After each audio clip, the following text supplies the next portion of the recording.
Welcome to Chillin' 101. We hope this video helps. You start by cutting network access so the update cannot continue. On your iPhone, open Control Center and enable airplane mode, then on the Apple Watch, swipe up and enable airplane mode too. Once done, the watch stops downloading or checking for updates. Make sure the devices remain paired and charged, otherwise background processes may resume. This step halts progress immediately without erasing watch data and sets you up to change update settings on the iPhone next. Now, you prevent the update from restarting by disabling automatic updates. In the iPhone Watch app, go to General, then Software Update. Turn off automatic updates and confirm the switch. This stops future installs during charging.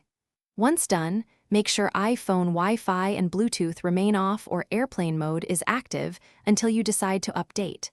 If you want the file removed, keep both devices connected and check iPhone storage for the downloaded update.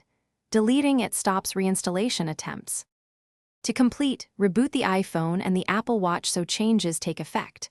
Once they restart, confirm automatic updates is off and that no update is downloading. If the watch is stuck partway through an install, force restart by holding the side button and digital crown together until the Apple logo appears.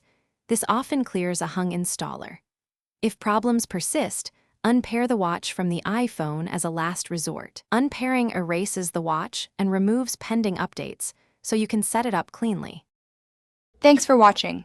Consider subscribing if we helped you.